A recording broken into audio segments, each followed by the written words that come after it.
Hello, dear listener, and welcome back to Expedition Sound, a podcast by the European Space Agency where we explore the universe through our ears. My name is Sophie, and I'm your host and learning companion on this journey from our sun out into the depths of space. Each episode, we dive into a different ESA science mission to discover what our space telescopes teach us about the universe.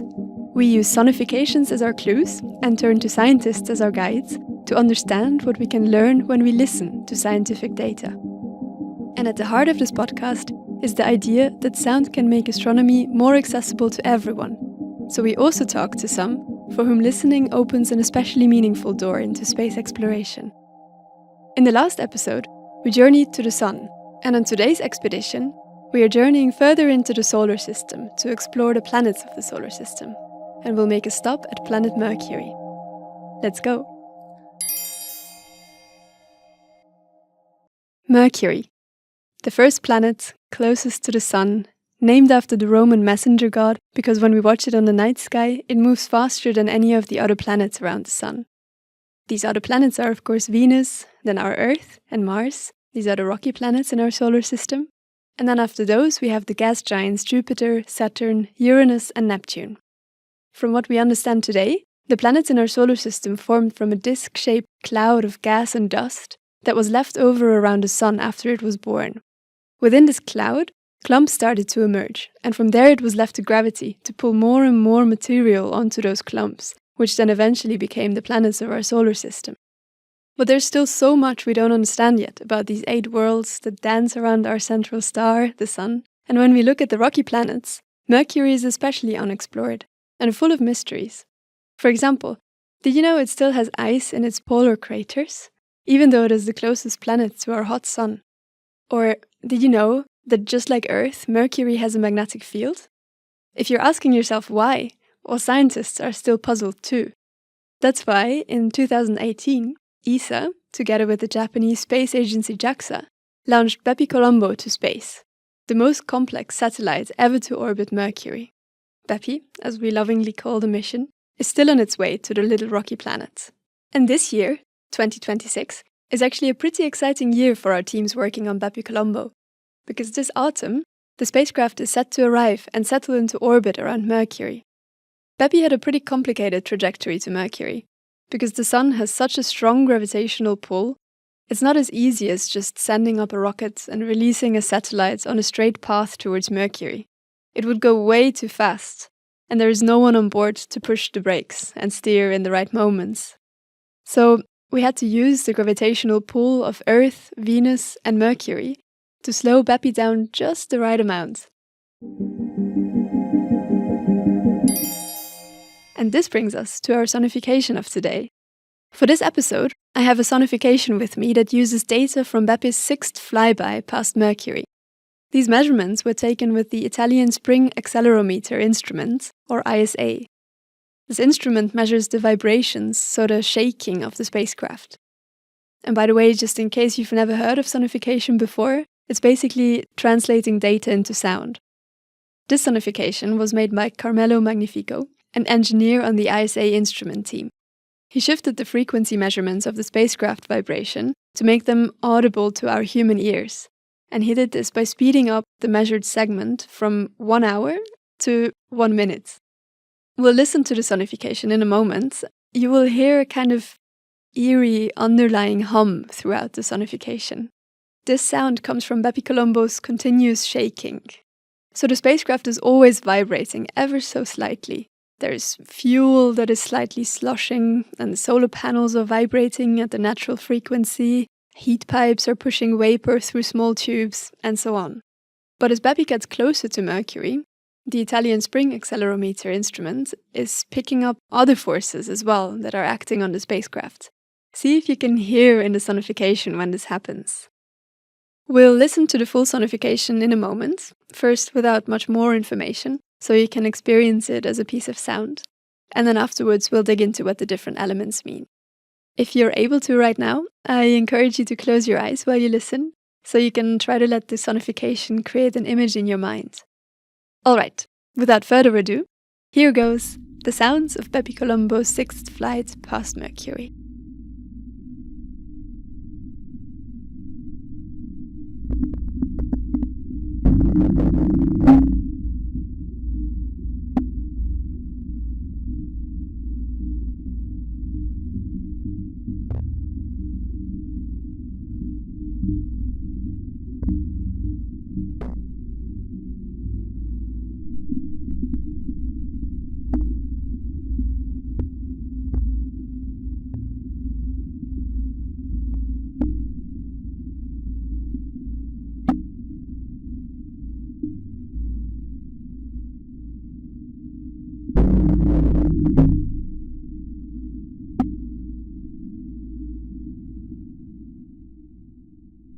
So mysterious, right?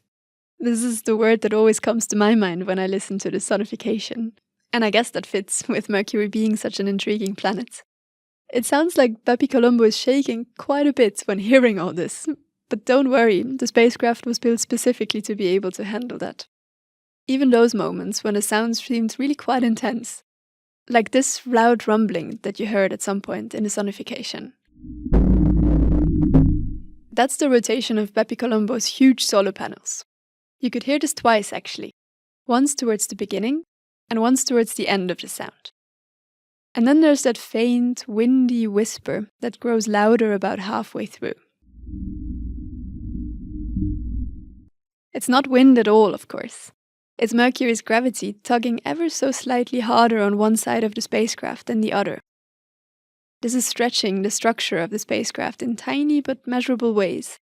And at the same time, BepiColombo's reaction wheels speed up and slow down to keep the spacecraft pointed the right way to balance out this tugging. And this creates a subtle shift in the background frequency. And maybe the most intriguing of all the sounds are those soft, short bongs.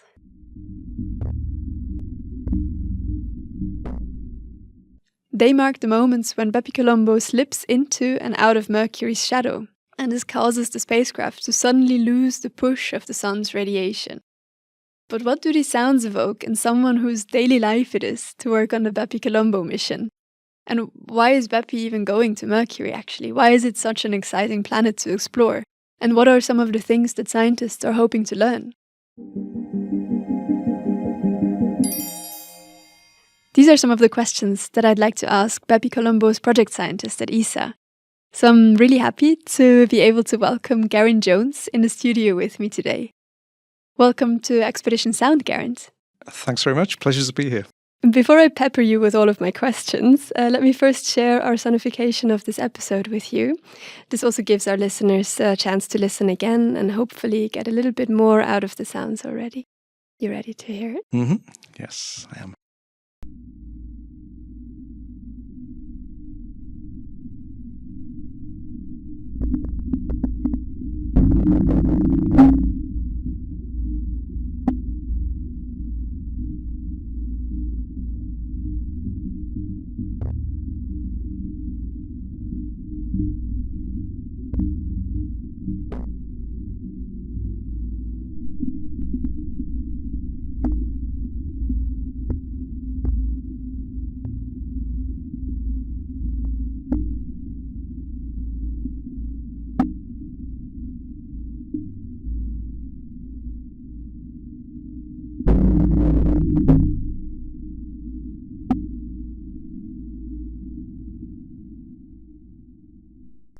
It's windy, huh?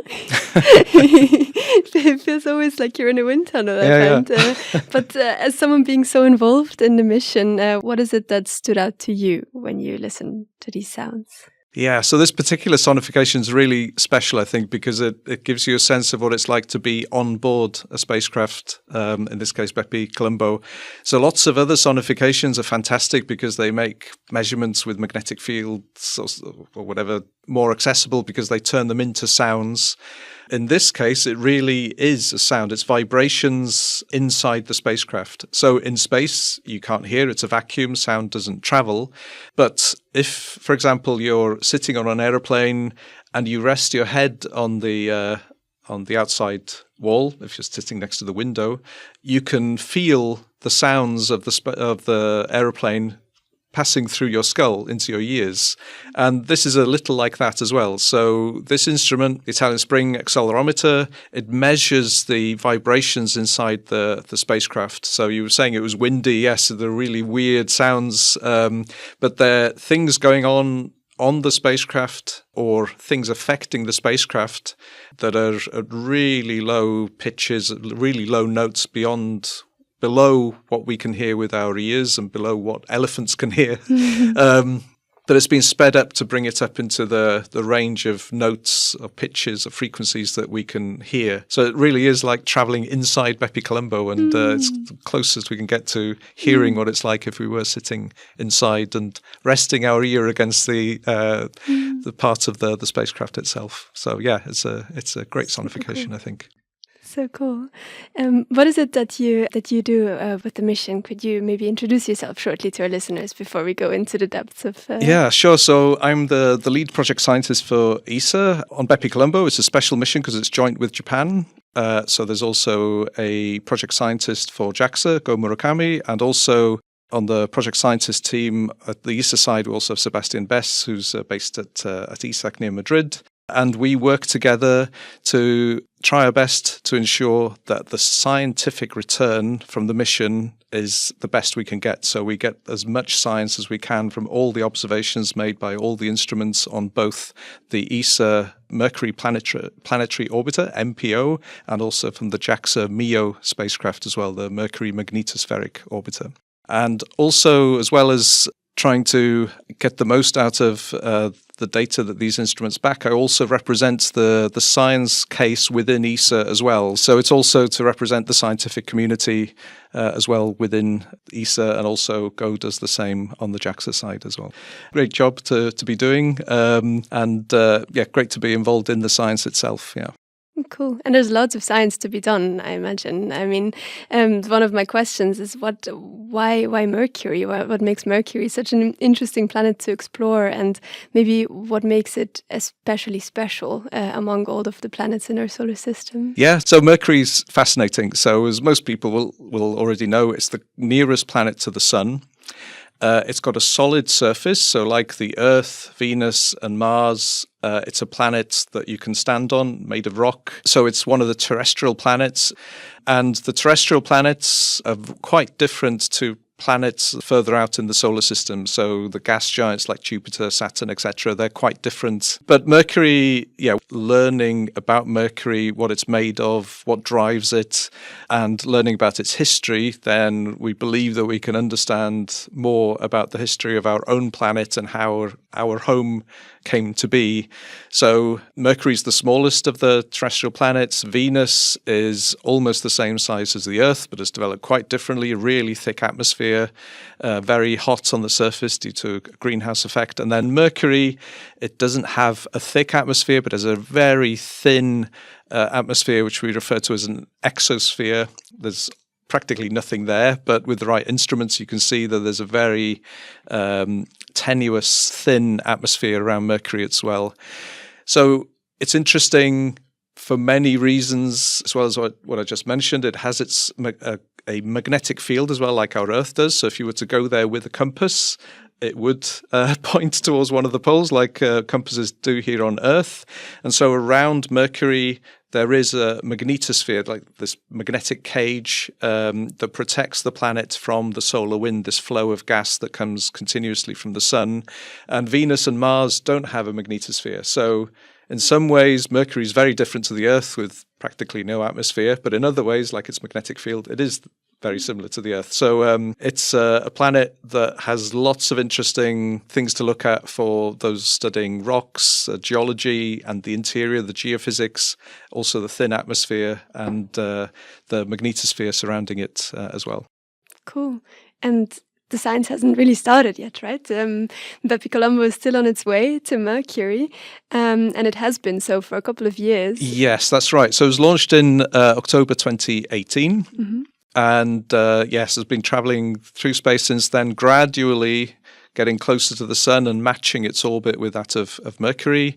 During that long cruise, it's flown past the Earth, past Venus, and has already gone past Mercury, but not stopping, 6 times past Mercury. So we have some observations already from the instruments on the spacecraft. But later in 2026, the spacecraft will go into orbit around Mercury. And then one of the key big things about BepiColombo is that it's actually 2 spacecraft that will be in orbit around a planet. So we have the European MPO, Mercury Planetary Orbiter, and the JAXA MEO spacecraft. They'll go into orbit together, And then in December, they'll separate. MEO will be in an orbit further away from Mercury, and then the European MPO will get closer and closer to Mercury until it reaches its science orbit in March 2027. And then from April 2027, we'll be studying the planet with 2 spacecraft.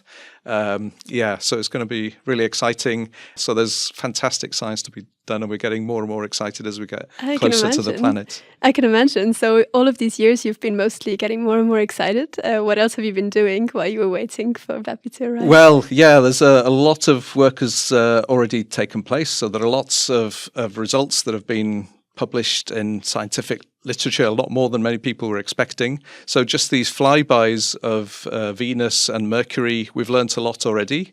Lots of the instruments can't operate properly at the moment. So the main science cameras, for example, on the ESA MPO spacecraft, they're currently covered by the transfer module that's taking us to Mercury. But all the other instruments have had pretty much some view of the space around. So some have been able to take already really valuable data just whizzing past Mercury at high speed. But yeah, later in 2026, when the spacecraft separates, then all the instruments will be able to turned on, ready for the big science to begin in April next year. A big unwrapping in space. Exactly. Sort of Yeah. And what is it that you're most looking forward to when the science begins? Oh, okay. That's a loaded question. And as a project scientist, I have to be equally interested in all the science. So, so I'll give a diplomatic, so diplomatic answer. So, yeah, briefly, there's so much we can learn. So there have been 2 missions sent to Mercury before. So the first was Mariner 10, a NASA spacecraft that went past Mercury a few times in the 1970s, revealed its surface. It looks, to those not working in planetary science, it looks very similar to our moon. So lots of craters, but also lots of volcanic plains. So there have been volcanoes erupting on the surface in the past. There's evidence for very recent changes on the surface as well. There are weird features called hollows where the surface seems to be eaten away over time. Sounds scary. Yes, I know. But because Mercury is so hot, because it's close to the sun, so things to us that are solid and will stay solid are very close to being hot enough to be released. So sodium, for example, is a metal that is really easy to observe because it glows in orange light, and we know that a lot of it is released from the surface. And with instruments on both spacecraft, we'll be able to look at the sodium, for example, around the planet and also measure it from the spacecraft itself with other elements in this thin atmosphere as well. The cameras will provide great data on telling us more about the surface. So after Mariner 10, there was a NASA orbiter mission called Messenger. Its mission finished more than 10 years ago. It's mapped the whole surface, but it gave us some really tantalizing clues of interesting things to look at further, such as the hollows I mentioned earlier. And with the powerful cameras, we'll be able to map the whole surface in more detail, more colors. Also, we'll be looking at the surface in new colors, such as infrared, which is beyond what we can see with our own eyes. This will give us valuable information on how hot the surface is, how rough it is, and what exactly it's made of. And then I could go on and on, as you can probably gather. So we're getting more and more excited as the mission approaches. I can definitely tell. Really cool. Thank you. If you don't mind, one last question. What is it, if you think of Mercury, maybe specifically, but also the solar system? I mean, you work with these objects out in space every day. It's your daily work, but for most people, it's not. What is it that you wish more people would know about the planets in the solar system? Yeah, it's a really good question. I mean, the world we live on is so fascinating on its own. It's beautiful, amazing places to visit. And the solar system is full of amazing places, and many, or most, vast majority of them, you'd need to be in a spacesuit to witness them. And maybe in a few decades or centuries' time, many people will. But they're fascinating places. Mercury might, to some people, seem very boring, but it's a fascinating place for understanding the planet itself and where our planet came from. Elsewhere in the solar system, if you go to places like Titan in the outer solar system, the biggest moon of Saturn, it has seas, rivers, lakes. It rains there, but it's so cold. It's raining methane and ethane rather than water. Not a very cozy environment. Exactly. No, not at all. So yeah, the solar system is a place of extremes. So Titan's extremely cold, Mercury's extremely hot, and we have so much to learn about. Yeah, it's exciting to be part of that big endeavor of learning about the other planets around us. For sure. Thank you so much, Geraint. Thank you so much for your insight into Mercury and to travel there with us through this podcast. Thank you lots. Thanks very much. It's been a pleasure. There are clearly many things to look forward to when it comes to exploring Mercury. So we've now learned a lot about the types of science topics that BepiColombo will enable scientists to study. And we also heard that actually scientists have already been quite busy analysing the flybys, like the one during which the data for our sonification was collected.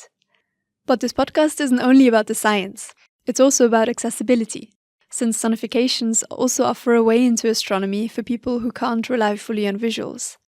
And I'm now curious to learn more about how sonifications can actually also be used to do science, so to do scientific research.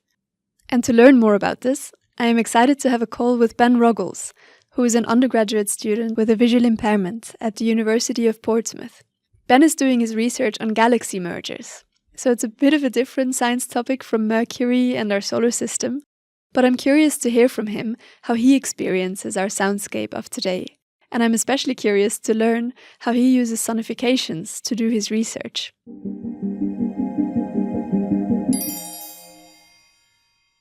Welcome to Expedition Sound, Ben. Thank you. So before we dive into all things sonification, could you introduce yourself to our listeners? What was your journey into astronomy like? Yes. So I'm Ben. I am in my fourth year of an integrated master's degree at Portsmouth University. I'm studying physics, astrophysics, and cosmology. Currently, I'm in my final research project, which is using sonification to look at the data from simulated merging galaxies. So cool.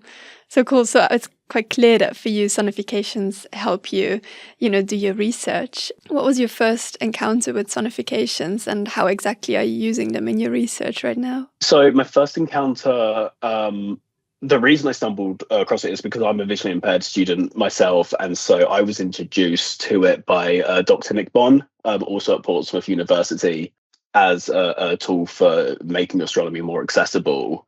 And then the opportunity to do this project came around. And so my project's actually with Dr. James Trayford, who is one of the creators of the Strauss library in Python. So this is a programming library that allows you to take data and turn it into sound and manipulate it in all the way that sounds can be manipulated: pitch, volume, panning, timbre, all these different things to help you listen to your data rather than look at it. Really cool. And so when you simulate your merging galaxies through sound, like how does that work? What do you hear kind of, and what do you deduce from that? Yeah, so the method we're using at the moment is to stack 3 different sounds on top of each other. So the first thing that we listen to is the stellar mass of one of the galaxies. So maybe throughout the first half of the galaxy's life, this sound rises slowly, so the pitch is matched to the mass of the galaxy.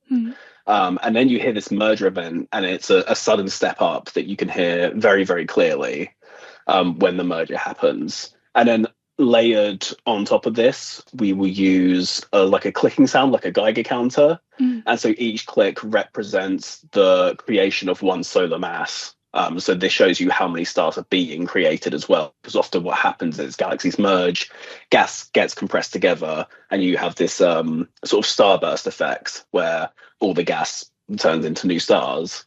And so we then layer a third sound on top of that, maybe like a windy noise. And this can simulate either energy coming into or out of the galaxy, either from an active galactic nuclei, which is like a very hot center of the galaxy. And this sort of, I guess, burps out a lot of thermal radiation. So this is like a windy sound that you can hear. And then so stacking these three things on top of each other, you can really get a sense of what's happening at different scales of the galaxy, what's happening at the center, what's happening to the stellar mass overall, how many stars are being created. And it just really builds this picture of what's happening throughout this merger. Super cool. Super cool. So it's clear that sonification is really also centered to the research you're doing, right? Like without it, your research would look very different. I'm wondering, like throughout your uni education so far, have sonifications played a specific role in that, and how have they helped at all to understand kind of the content of your courses, or what role did they play? Yeah, so I started using sonification probably quite late. I think there could have been more help if I'd stumbled onto it a little bit sooner. So at the moment, as a visually impaired student, I'm doing things beyond, I guess, what would be helpful for a sighted person. Just by listening to any kind of data is more helpful for me, because it means that I don't have to look at things, I don't have to strain my eyes.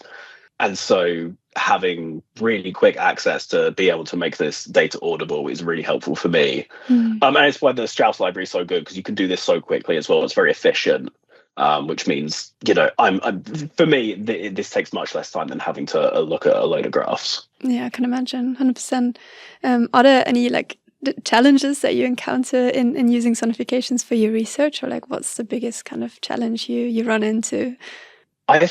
I've found maybe the biggest challenge is maybe explaining it to other people who sort of think about data in a visual way. I think people don't realize how useful your hearing can be, and how sound can be manipulated in so many different ways. I think it's very hard to convey why this might be such a useful thing. Got it. Now you'll have loads of people listening to this. What would you say to them to convince them that sound can be useful for research? What's the one thing how do you try to convince people usually when you explain? I think the amount of ways that the sound can be manipulated is so helpful. So I mentioned earlier, you can use the sound that you're using can represent something really well, sort of wind representing energy, or clicks representing the creation of a star. But then you also have the different ways that you can manipulate these things. So there is the pitch, there's the volume, there's the timbre, the specific sound that it's making, there's the sort of panning. So if you're listening with headphones, you can listen to one sound in your left ear and another in your right. I think you have so many options for changing the way that something sounds. You can fit it to so many different kinds of data, and I think that's the real benefit of it. Yeah, really cool. Cool. It's something also that I think, a 2D display will struggle with representing things in 3 dimensions. Yeah, absolutely. It's really great for multi-dimensional data as well. Super cool. It's not something I ever thought of before, actually. Really cool. So now, after having learned from you about how you use sonification for your research on galaxy mergers, now I would like to share the sonification that we've been discussing in today's episode of Expedition Sound with you. So this is a sonification of a very different science topic from your galaxy mergers. So I'm really curious to hear from you what you think of it. So let me share the sonification of this episode with you. The sounds of BepiColombo's 6th flight past Mercury.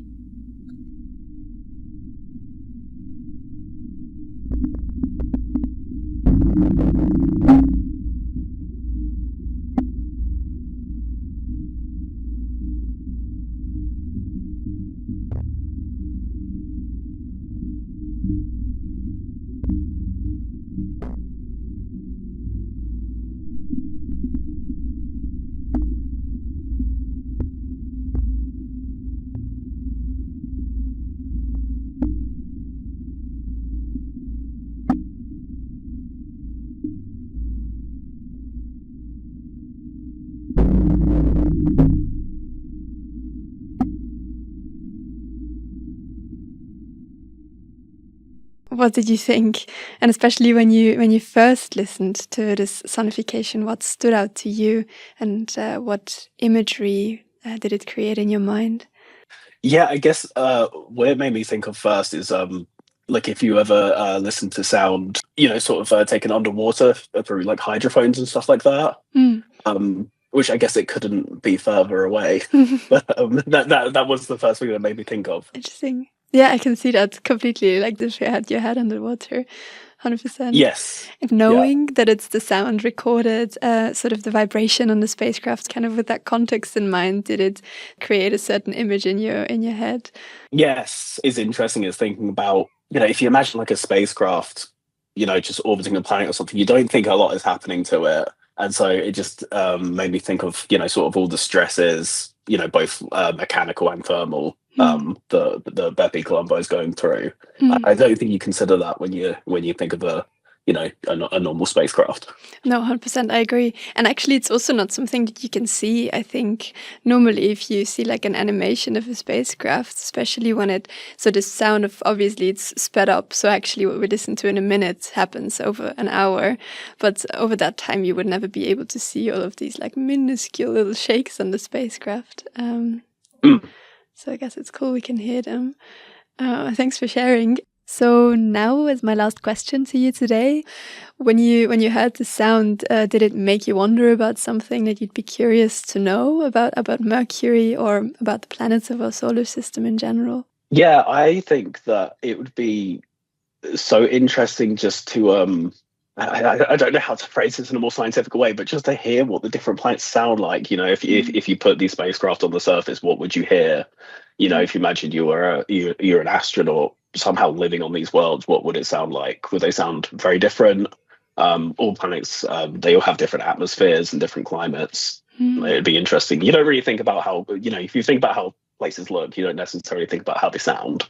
True, 100%. Yeah, it would be cool if you would be sending audio recorders to planets along with the cameras, so we get a fuller picture of what these worlds are like. Yeah, I agree.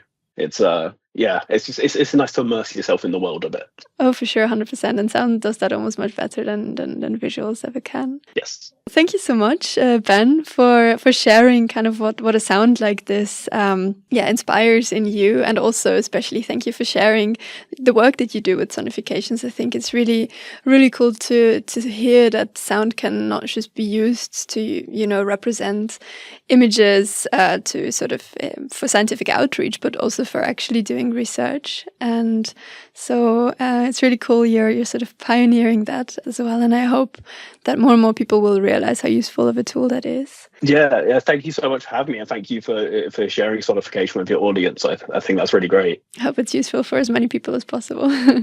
Thank you for coming on the podcast. Thank you.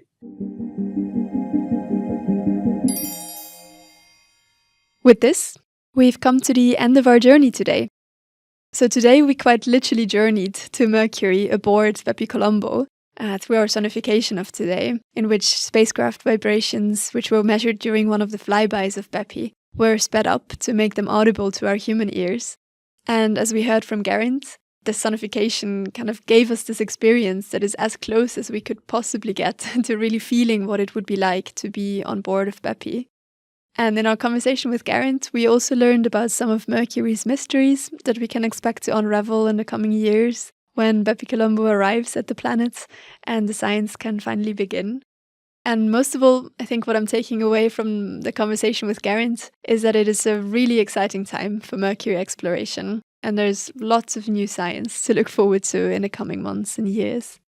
Along the journey of today's episode, I also got to talk to Ben, who is using Sonification to do his research at the University of Portsmouth. And I thought it was really interesting to hear from him about how useful it can be to use sound for astronomy research. We did a tiny detour from our solar system to merging galaxies, which is what Ben is studying. And I thought it was especially cool to realize how multidimensional sound actually is, in the sense that through using these different characteristics of sounds, like the volume, the pitch, the timbre, we can really display so many different properties actually at the same time. And we can get a very rich, immersive picture of whatever is being displayed through sound. Next time, in episode 3 of Expedition Sound, we'll continue our exploration deeper into the universe and we'll venture outside of our solar system. So join me as we look out into our Milky Way galaxy and explore other stars and the planets around them. Thank you so much for listening, and see you, or rather hear you, on the next adventure.